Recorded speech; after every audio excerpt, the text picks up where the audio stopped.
The test is in 4 parts. Part 1, Part 2, Part 3, and Part 4. Now look at Part 1. Part 1. You will hear a woman talking on the telephone to a man about a car he is selling.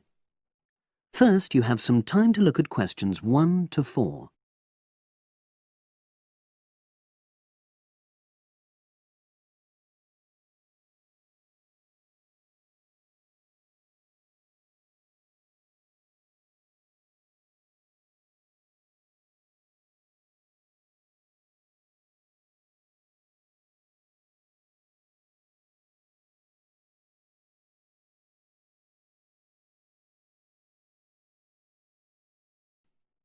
Now we shall begin. You should answer the questions as you listen, because you will not hear the recording a second time. Listen carefully and answer questions 1 to 4.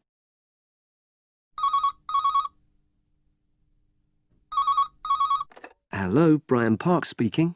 Oh, hello. I'm calling about the advert in the paper. For the car? Yes, the Mini you've got advertised for sale. Oh, yes. I just wanted to find out a bit more information. Of course. What would you like to know? It's my brother who's interested, actually, but he's not in today, so he asked me to call you. Fine. Great, thanks. So, it's a Mini, Yep. and how old is it? Just coming up to 13 years old. And I seem to remember from the ad that it's grey. That's it.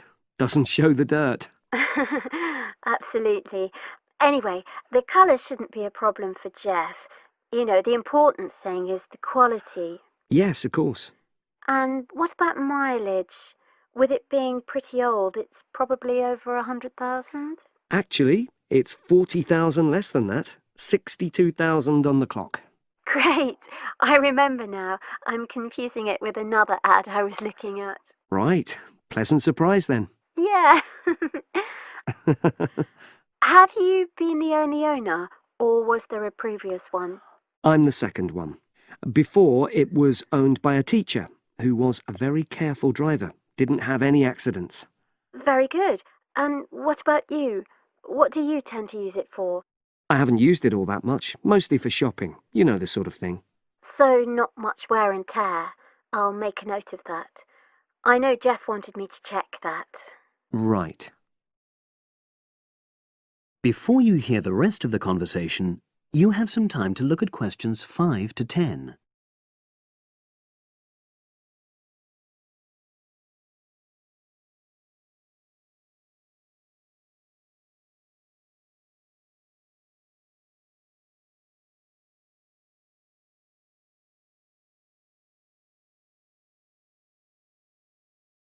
Now listen and answer questions 5 to 10.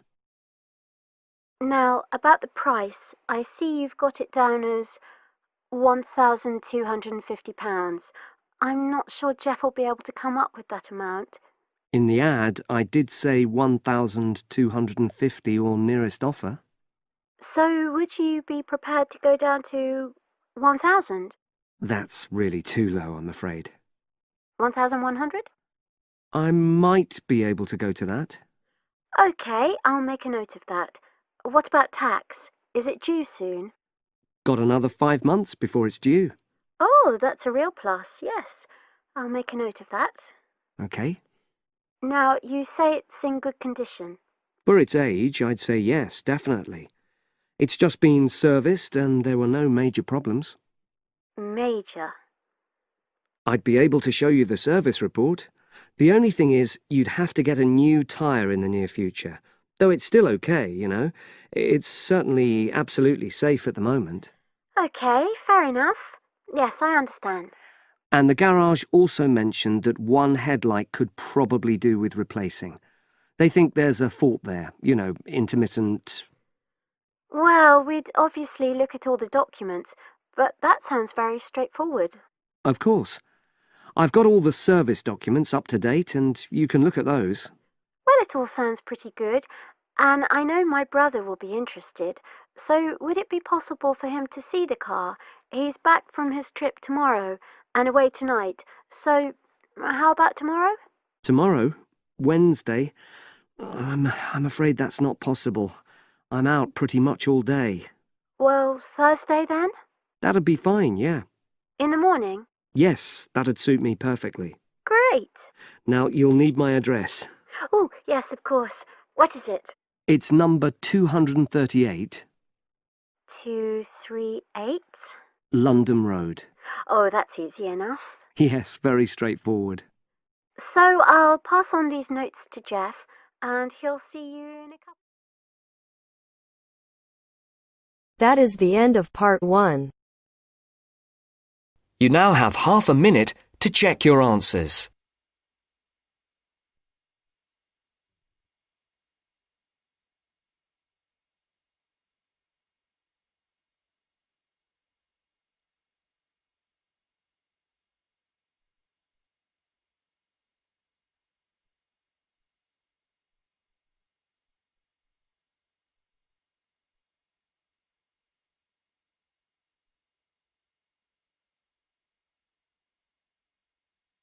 Now turns to part 2. Part 2. You will hear two students talking about a class assignment about wild bird rescue and rehabilitation. First, you have some time to look at questions 11 to 15.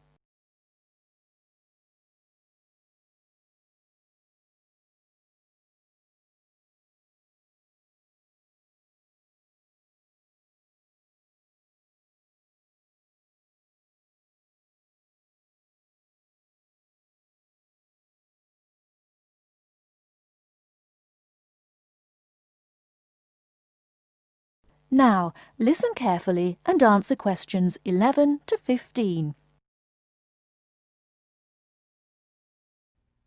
Okay, let's go over the requirements and see what we have left to do. Let's see. We have to give the professor a written summary of the information we've gathered on our topic, wild bird rescue and rehabilitation. The other written thing we have to turn in is a case study of the rehabilitation of one bird. We have the information on that already. Right. All we have to do is write it up. What about charts and graphs? Do we need to include something like that? I don't think so. They aren't really relevant, but we do have to turn in a list of the resources we used. Naturally. What about videos? I heard some of the other students were doing that. Well, I guess that must be optional, because I don't see it on the requirements list. Okay, we should start planning our class presentation, since that counts for half the grade. We've looked at lots of sources of information, but I think our best source was the interviews we did with the wildlife rehabilitators. Agreed. That and the journal articles. I think we have enough information from those two sources for the presentation anyhow. The books we looked at weren't all that helpful. I wonder if we should try to bring in some live birds for the presentation.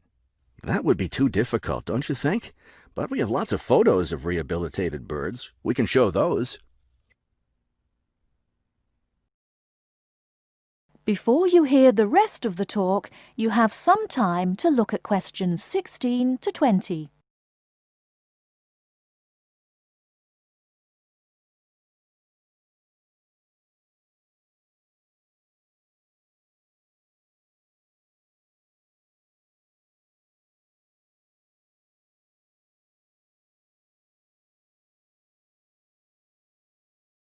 Now listen and answer questions 16 to 20. Right. Okay, I think we should start by talking about how to rescue a bird. Probably first we should help people understand which birds need rescuing. Yeah, that's really important. Because a lot of times people see a baby bird that's all alone, or they find a bird sitting on the ground and they think it needs to be rescued. And usually, those are just baby birds learning to fly.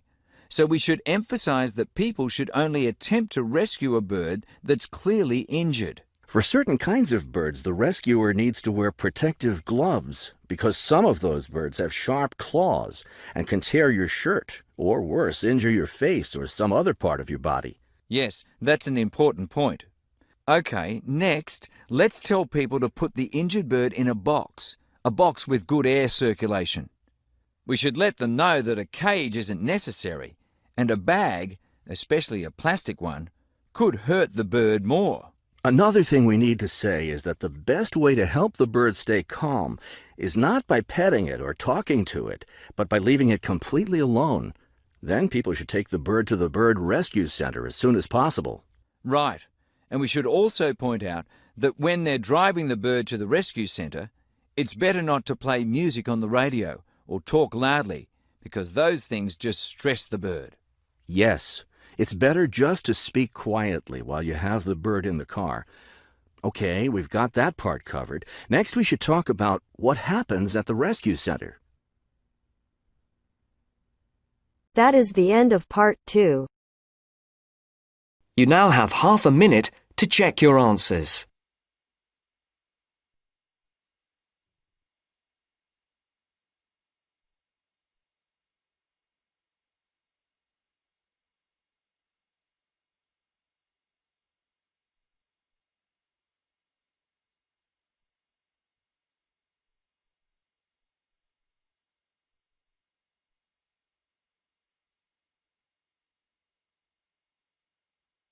Now turns to part 3. Part 3.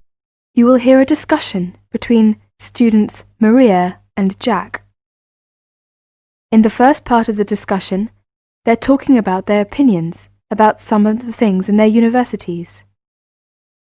First, you have some time to look at questions 21 to 26.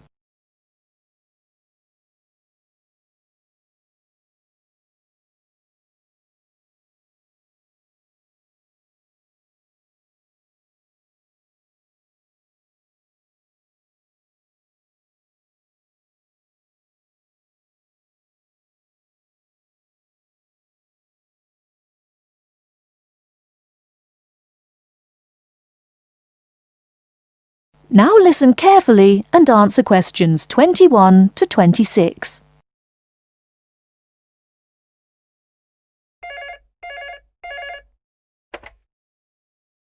Two four one 4331. Good afternoon. May I speak to Jack Robert, please? Speaking, please. Hi, Jack. This is Maria. Hello, Maria. How are you getting on there? Fine. I arrived in Nottingham yesterday. I've just settled down and I live on the campus of Nottingham University. Oh, that's good. Do you like the campus? Yes, it's beautiful. What do you think of yours? Edinburgh University? It's marvellous. It's on a hill and very close to the sea. I like it very much. It sounds beautiful. Jack, what's the weather like there? Oh, it's fine and sunny. It's said that the weather here is very nice in summer, but awful in winter. What's the weather like in Nottingham? Well, it's a bit depressing. It's been raining since yesterday. I can't go out, so I have to stay in my room. What about your room? Is it a nice one? Yes, it's small and elegant. How about yours? Mine is an ordinary one. It's a twin study room. I share it with one of my classmates. He's intelligent and very friendly. We're getting on quite well. How's your roommate? She's very nice, but a little bit quiet. She likes reading and seldom speaks. By the way, do you like the Scottish food there? Oh, I like it. It's very delicious. Oh, really? I don't like the food here. It's disgusting. It has no taste. I have to cook for myself in my room. Well, Maria, as the saying goes, when in Rome, do as the Romans do. Come on, don't be too choosy. Oh, someone's at the door. I have to answer it, Maria. I'll call you this evening. Bye. Bye. Ellen, a student union officer, is conducting a survey about the university facilities. She is asking 2 students about their opinions. Before you hear the rest of the talk, you have some time to look at questions 27 to 30.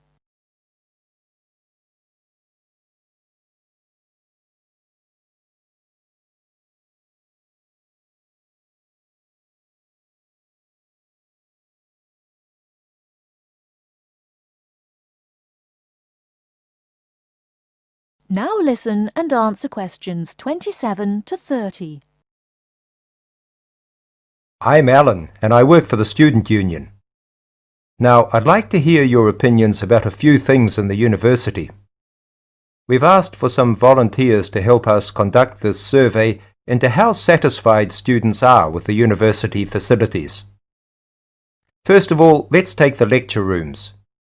We could score them, for instance, 1 is excellent, 2 satisfactory, 3 rather poor, and 4 really bad. Robert, you first, please. What do you think about the lecture rooms here? Not so good, I'm afraid. I would score 3. They're too small for one thing. Sometimes we can hardly find a seat. Yes, but that doesn't happen very often. Personally, I think they're all right. They're comfortable, and the acoustics are quite reasonable. It doesn't matter where you sit, you can always hear the lecture. I would give 2 for them.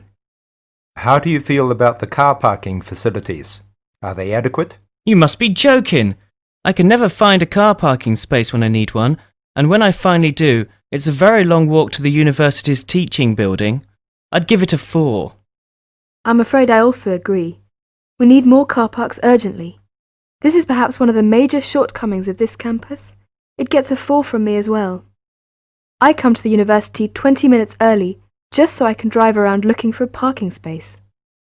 What about the computer centre then? I think it's first class. The software base contains a large selection of learning programs, language games, and word processing facilities. I would give a score of 1. I quite agree with you.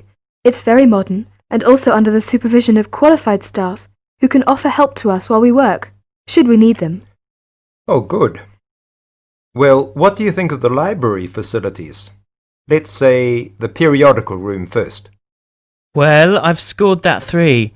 I'm sorry to have to say, but, I think the room has poor lighting, and I'm disappointed about that. I've given it a score of 1. As far as I'm concerned, it's excellent and well stocked. Thank you, Robert and Mary. Now, let's turn to the photocopying facilities. I would give it a score of 2. Personally, I think it's all right and it's very helpful. Huh? I would score 3. I think it's too expensive for photocopying, and there are not enough machines. Sometimes we have to stand in a line. Okay. Now, let's talk about the... That is the end of part 3. You now have half a minute to check your answers.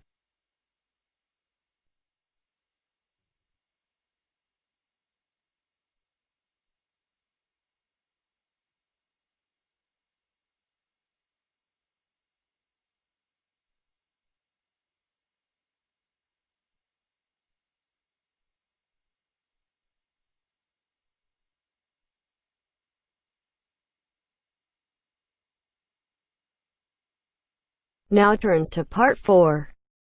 Part 4. You will hear a talk on local businesses at a university business centre. First, you have some time to look at questions 31 to 40.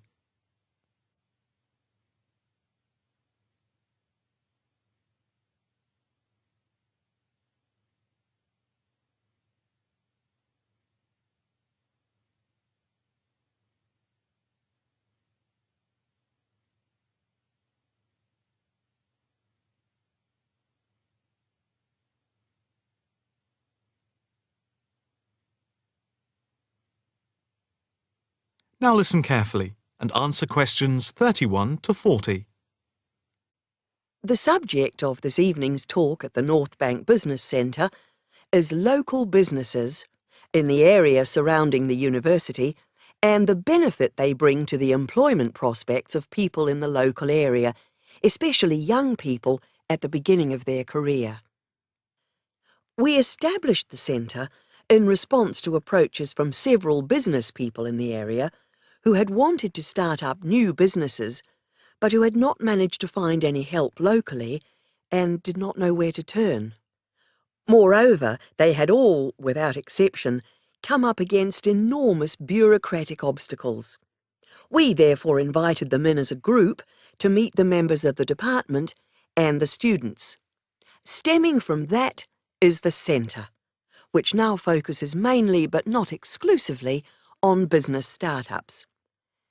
Just after the centre was set up, snapshot research conducted by the department over the telephone gave some startling results.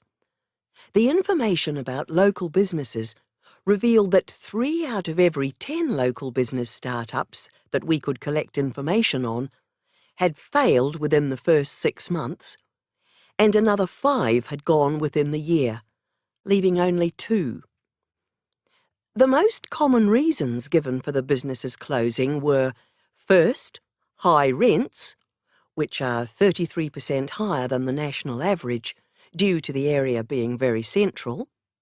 Second, lack of knowledge about grants, basically because of ignorance about how to access them. And thirdly, a lack of business support, because they did not know where to obtain advice from. Since the centre came into existence 3 years ago, we have helped change this climate of failure. The current statistics show a remarkable turnaround in the fortunes of local businesses. And now, after a year, only 2 businesses close out of every 10, compared to 8 before the centre was set up.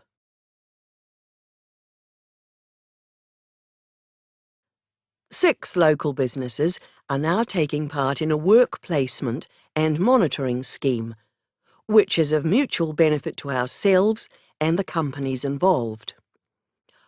O Foods, a small start-up company with 9 employees involved in organic food and based at a local market, has 1 final year graduate doing a year-long study on improving the stock turnaround. This was a particular problem because the company found that they were losing sometimes up to 30% of their stock. Another startup is Innovations, which deals with producing video games. This company, which employs only 5 people, all under the age of 25, is receiving support in attracting business partners and achieving production targets. In the smaller business category, Sampsons Limited, a courier company which is interested in developing a taxi service, is being offered help with their business expansion plans.